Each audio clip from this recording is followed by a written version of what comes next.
Hello there and welcome to the February update from Dean Park Station.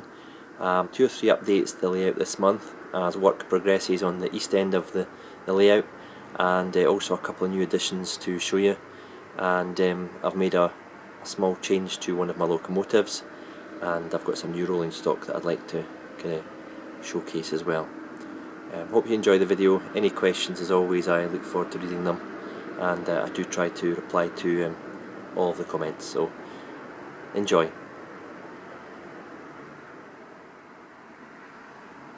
Okay, first off we've got the Class 26, which I've just had sound fitted using house sound, and it's quite impressive. I'll run it on the layout in this video to show you, but it's sitting in this display case that I picked up at Model Rail Scotland.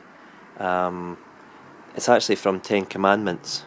If you search for cast in stone, you'll get the website, and it's perspex with a what looks like an MDF base painted, and it's got grass mat and ballasted track supplied, and all that for 16 quid. I'm not really in the market for a lot of display cases, but this will be ideal for having, you know, say my Union of South Africa stored in, because at the moment if you put it back in its box, you know that yourself with the fine detail on locomotives these days, the chances are something snaps off. So this was really bought for that locomotive to kind of sit in when it's not in use, just to keep the dust off.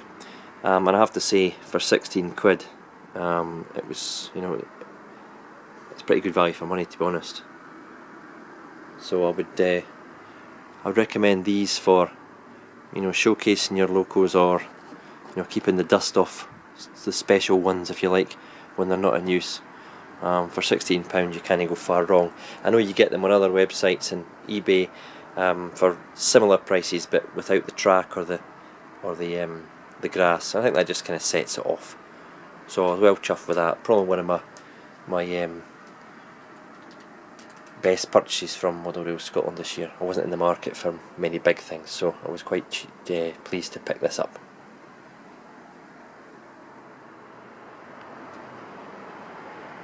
The main work on the layout this month has been on the raised section and the incline, and you'll see the incline up the left hand side there, and it's now complete, and the track has been glued in place.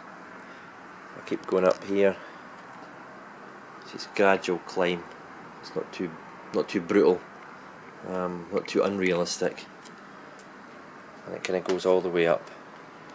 I'm using Woodland Scenic's risers and inclines to achieve this, and it achieves a kind of seamless transition into the plywood base there. There's not any need for complicated calculations to work out the gradient.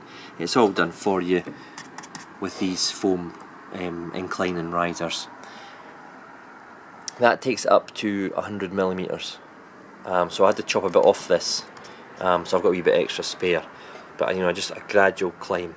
I used Woodland Scenic's foam tack glue to glue this down, and it glues within, you know, an hour if you hold it down with some weights. And the cork, that was also foam tacked onto the top of the risers, like so. And because you can't, there's nothing for the track pins to kind of, you know, grip against, you've kind of got to glue the track down using, again, I use the foam tack glue. It dries clear, and it'll be ballasted and weathered anyway, so you'll not notice.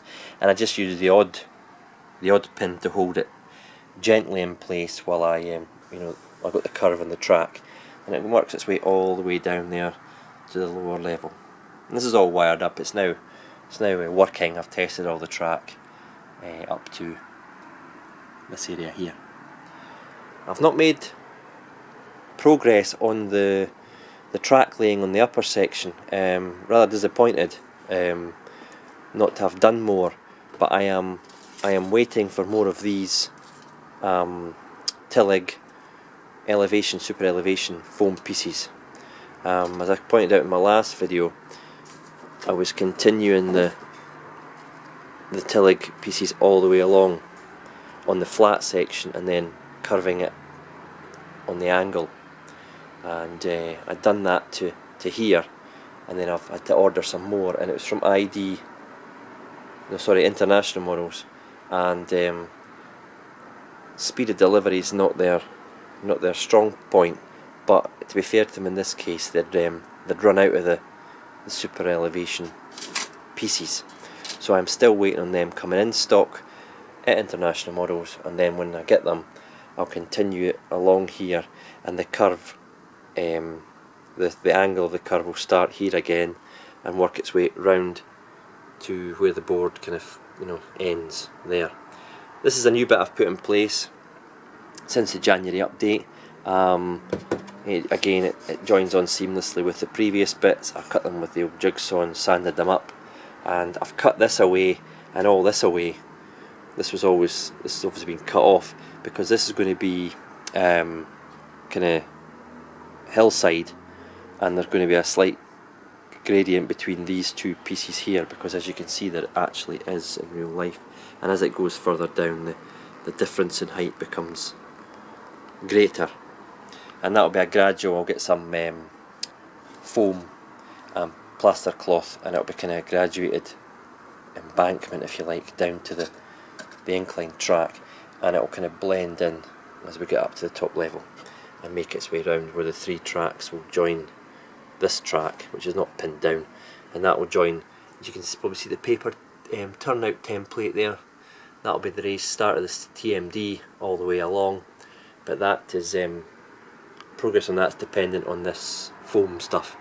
Obviously there's no rush, you'd be as well taking your time, but I'm getting a bit frustrated. I could be doing with laying some more track, to be honest. So that's the plans for this area. And I say a kind of gradual hill, some walling and fields, etc. Because I'm conscious of the fact that I've got a built-up area across there regarding the station. I'll have an industrial stroke, traction maintenance depot there. So I kind of need some greenery, and this will be kind of a transition side of the layout, and I'll have some very slight embankment there before it meets a retaining wall, purely because of the space or lack of it that I've got along towards the branch there. That's the plans. I just hope I can get that done in March, with the track lane anyway in March, and get round. My plan is to get round to the end of there by the end of the train season, if you like, which is late spring when it gets a bit warmer up here. Get to where the 47's sitting just now, start the TMD, and then next autumn's project will be the TMD and right the way around to join up to the raised town scene, and that'll be the track laying in place. Lots to be done before then. So if you come back and say 6 months time and not a lot of progress is going to be made with the track laying, but that's the kind of plan in my head. If you get any questions about these Woodland Scenics risers, give us a shout. I found them quite easy to use, and the whole incline was put up in 2 or 3 days, and the trains run up it perfectly. Something else I've been doing is I've ballasted this main line and the line branching underneath the raised section there, and I've weathered it as well with airbrush using Rail Match Sleeper Grime and Roof Dirt to give it a kind of worn, dirty, well used look. Quite pleased with that. Obviously I've ballasted the other 2 tracks in due course, but the reason I needed to get this done was because, one, the underneath the section there round to the curve, which stops there, you see the left hand side there, and the other part, the main reason for ballasting it just now and weathering it was because I had to get this upper section screwed down in place, and obviously I wanted to ballast and weather underneath there, so I didn't have a bridge, a girder bridge or a tunnel mouth, and the ballast was stopping. It goes straight the way in. So that's been all weathered down and ballasted using the usual method, PVA, diluted. So I'm quite chuffed with that, and that continues all the way around here. What will happen here, just zoom out a little bit, see the 2 bits of masking tape on the back scene. That'll be an open area, There's a bit of wood obviously running along there for the race section, but this will be open until there, where it goes in a double tunnel where the ballast kind of stops, probably round about the first hopper, whereas the tunnel will be. That'll be open purely to let me get in to, you know, access the track, and if there is a train stuck in either this short tunnel or that long tunnel, I'll be able to get in to kind of recover it. It also gives that a wee feature, you know, I'll have a tunnel mouth, a wee retaining wall or embankment or something leading into the kind of industrial area there. So that was all been ballasted and weathered. And that little gap there, that's where your sensor is for the Heathcote infrared for changing the signals.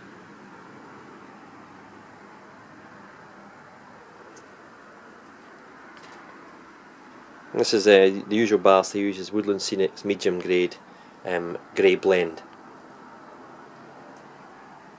And obviously I'm going to put cable trunking in there with a retaining wall. I don't know whether to use just the scale scene stuff, because here will be a kind of girder bridge to cover this, a kind of angle, a strange angle. Obviously with the other side of the girder bridge there, I'll have to retain that, continue that retaining wall into there and under and to here for the other side of the girder bridge, if I'm making any sense.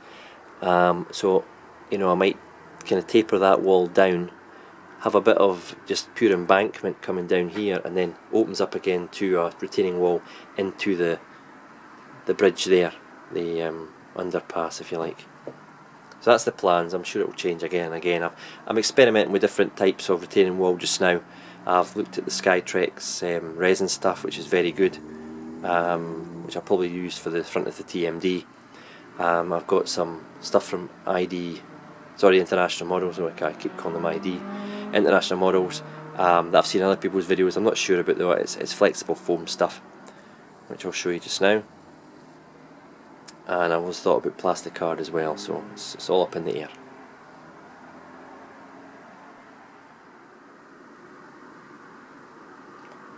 These are the retaining walls I was just talking about. This is the light grey one from International Models, and it's blue foam, and it's kind of painted and weathered. It's still in its packet, so hopefully you can see it through the sheen of the packaging. One minor issue with it, you can see in the kind of in-cut there of the arch, it's blue. They've not sprayed it very well. You can probably see it on the bottom there. I know you're going to see the bottom when you put it in, but that's the kind of blue, kind of foamy effect that you get. And if you look closely, you can see in between the bricks is also bluey. It's a minor point, I suppose. When it's up, it looks okay. You're not going to be looking at the inside, well, possibly not the inside of the arches, but it would be a benefit from a lick of paint yourself, and maybe just some weathering with some powders or a wee bit of airbrushing round about the side of the archways. There's a brown one they do as well, and this is the kind of inclined angle one, and these two bits go together to kind of, and I thought about using that here, the kind of climbing up towards the kind of bridge. I've not ruled it out, but again, whereas the inside of the arches is painted nice and brown, it's probably more obvious actually that the blue bits between the brick where the mortar should be. So they're not mega expensive, but it's quite annoying actually that that's like that. I still have to paint it and stuff. So yeah, they're made from Merker, which I think is a German brand. My German's not too great, but that looks like German to me. So yeah, I got both just to see the colour schemes. Don't know if I'll use them. I might sell them on if I don't use them, or keep them for another part of the layout. They'll not rot away. You know, they're here as long as I need them. So yeah, that's one type of the retaining wall that you can use. Some new bits and pieces I've managed to get for the layout. These platform tractors, the new Bachmann releases, you get 2 in a pack. They ain't cheap. I'm only buying 2 of them, and it'll be ideal for hauling the brute cages with parcels round about the place. They're actually fine detailed. I mean, you know, as I said, they're not cheap. I can't remember what they were for a pack, but they're weathered, and you know, it's got the steering wheel and the axle and, you know, lever, handbrake or whatever there. So I mean, I'm quite impressed with the actual detail in them, but it's, you certainly pay for it. One other thing I've got here, I don't know if I've shown you in one of my other videos, I've kind of forgotten about it, is this off indicator. And what it does is lit to show the guard, who's usually obviously at the back of the train. So this is an HST travelling, you know, that direction. The guard might be at the back of the train, and you might be able to see the signal way down the other end to see if it's clear or not. And if it is clear, the indicator is lit, and when the train goes past the sensor for the light at the other end of the station, it would go off. So obviously if it wasn't lit, the guard would know that the signal ahead was not clear, so he wouldn't buzz for the driver to, you know, fire up and leave the station. I think that's how it works anyway. But I put that on the same kind of frame. You've seen it lying on the layout before it was put on in a previous video, and it works quite well. Just wired into the same circuitry as the sensor, the Heathcote sensor, for the signal that's away along that end of the layout, that one there, with the feather.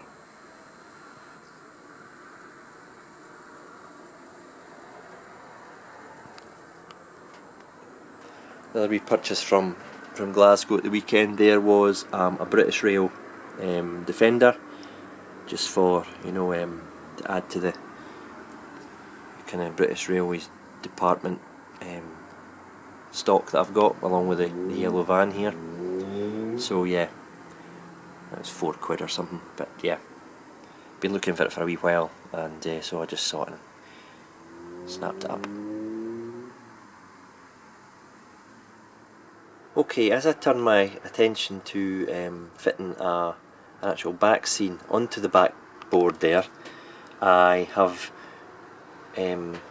revisited the block of flats. Well, they used another one sitting there, I've just taken it away for the moment.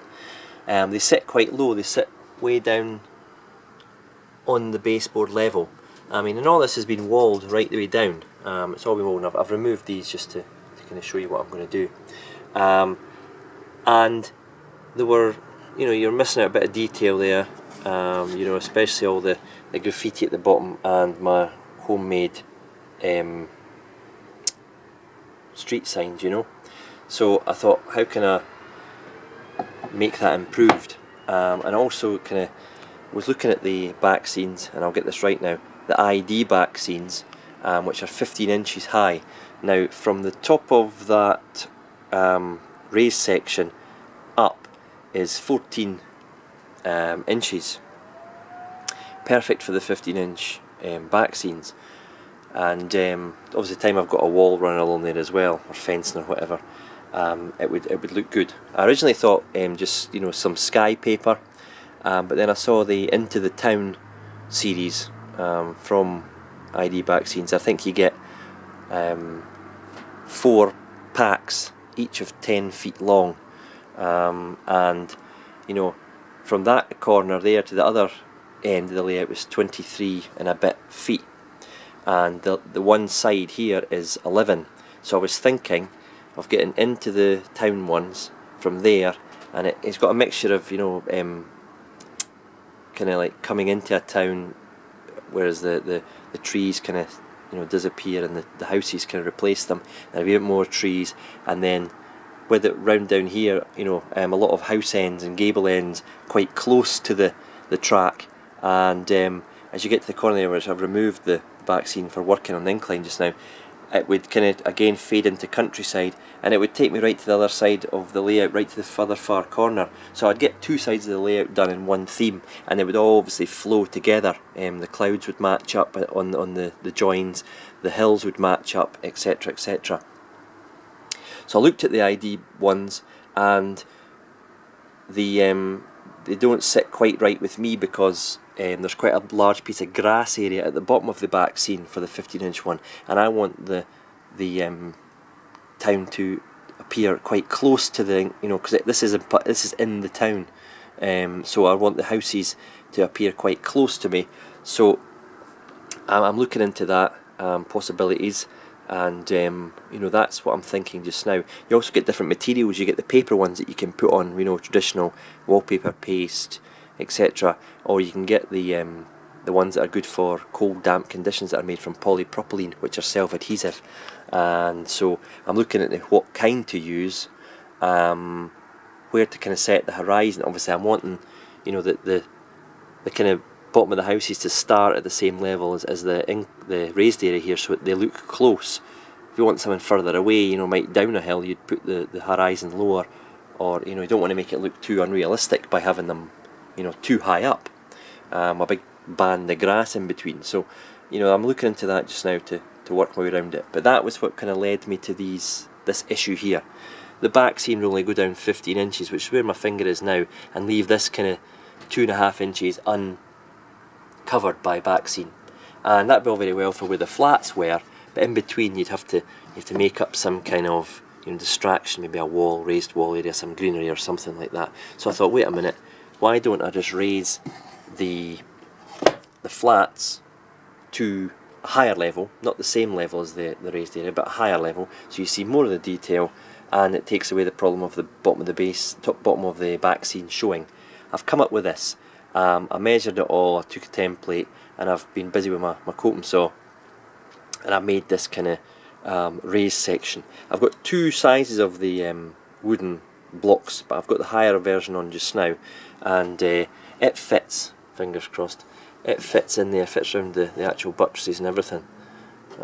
This is not my first attempt to get this fitting, by the way, so just in case you think I must be good at woodwork, it's not my first attempt. Obviously when the walls are fitted back in there, it's still set down, there's still, you know, walling detail on the other side there, but that would sit there, and the other one would sit there. When you go down to track level, it's still cutting off the bottom, but you're just seeing, you know, some of the bottom of the flats. It's not going to stand on its own, I don't think. I guess. And I'll colour that in tarmac and whatnot, maybe a couple of parking spaces tucked in here, maybe a street lamp or something. Let me know what you think. It also fills up more of the Backscene. You see more of the flats. It still looks like it's set into a lower section, which would probably complement the houses that I have on the Backscene anyway. But I can also lower this a wee bit more.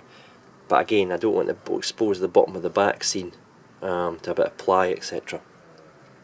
So that's the kind of thing I've come up with. Okay, as I said earlier in the video, this has been this has now been sound fitted, so I'll run through some of the sounds with you anyway, and let me know what you think. Obviously function 0 is the lights.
I've not done all the sound functions there, but I'll maybe show you more later one day when it's hauling some rolling stock.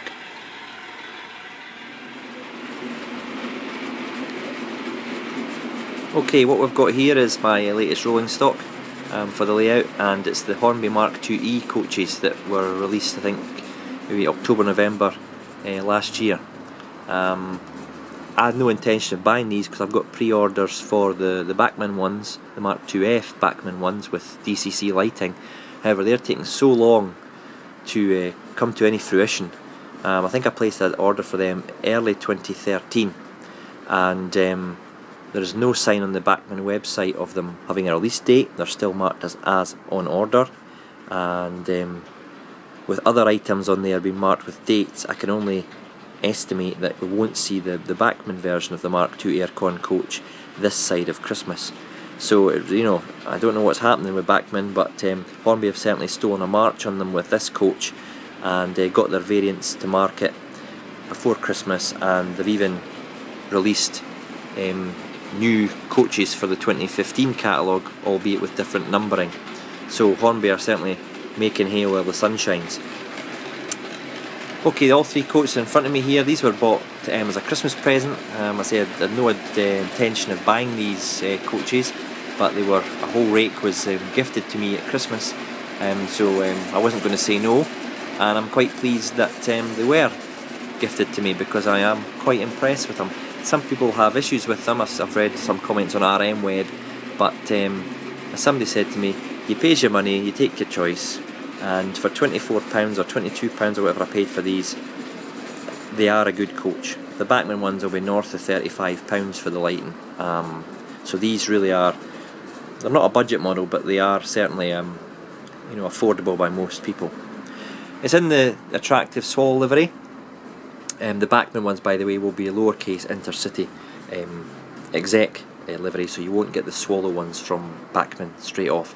So that was the reason why these were bought for me. I don't know if I maybe dropped a couple of hints to my wife, but anyway, they arrived on Christmas morning. Here's the brake coach. It's got nice detail picked out with the security bars and the guards van there. The handles are moulded, but they've been picked out in silver paint, very well, in fact, very well picked out. The doorstep kick plates there have been picked out with bright yellow, along with the steps and parts on the bogie there. They've got the correct shape of door lock illuminator. I know the Mark IIDs that Hornby had previously released, that I had some of those. They were round kind of light lens panels, and you know, they looked okay, but they weren't prototypical. Along the end here, the gangway door looks to be white-ish. It's actually a grey colour in real life. The camera's maybe making it look a bit whiter than it actually is. And all the handrails and data panels have been picked out very neatly, along with the orange cantrell stripe along the top of the roof between the body side. And that's very fine. You hardly see the orange stripe. It's very fine on this example anyway. So that's the brake one. Slide that one out of the way. The first coach has one less window on the side. By the way, all these are picked out with the tinted glazing that Hornby are now using across the range, and even the toilet windows have been tinted. I don't know if that was in prototypical real life, but hey ho. And even the small data panels, the small panels there, the brake emergency panel there, it's been printed on, whereas in the Mark IIIs it's actually part of the moulding. But you know, that suffices for me. The roof, the smooth profile of the roof has been picked out pretty well, and these above door vents, people have said that they're too large. But I've looked at some pictures of the real thing, and they are actually quite prominent. Maybe they are too large for this model, but they're not that offensive. I think they stick out more on the blue-grey version livery, but they certainly don't stick out on the swallow one. Quite like the first class coach with the large number 1 and the yellow stripe. Very, very 80s. And the most popular one, I'm sure it will be, is the standard open coach. Again with the tinted glass, albeit it's got one more window than the first class. It's got 8 windows as opposed to the 7 on the first class one. All the details are the same as the other 2 coaches. There is NEM couplings here, but they wouldn't class them as close couplings, but they are certainly closer than the Mark III coaches that Hornby make and the previous Mark II ones that they had. So, you know, if that's a bugbear of yours, you could always, you know, change the couplings. So yeah, that's the coach. How would I rate it? Value for money, probably 9 out of 10. And based on the value, based on the actual cost of it and the value, I'd probably rate them at 9 out of 10 for an actual model itself. I'm sure there's you know, Mark II aficionados there who can pick holes in this coach. Fine, don't buy it. You know, wait for the Backman ones to come out. But I'm certainly happy enough with these. This is the first time I've had them up the loft since Christmas, and obviously I've got a rake of about 9 or 10 of them, and I've got some on the layout today, so place them on, I'll let you see them running. They go well with the Backman 47 with the Swallow, as would have been seen on the western region, you know, east coast, anywhere that ran the intercity. This combination would be quite smart, I'd imagine, in real life. Hornby do a slightly different shade to the beige underneath the Raspberry Ripple stripes there than Backman, but since I've got the Swallow 47, which has got a white side under lower side, it won't show up. I'm sure if I had an Intercity Exec livery 47 from Backman, you'd see the difference in the shade of the Intercity beige. But as this one, I say, is low as white, it doesn't create an issue for me. So I'll show you that running the layout, and if anyone else has got these coaches and has any opinions on them, you know, drop me a line, and I'd be interested to hear what you think of what you've got.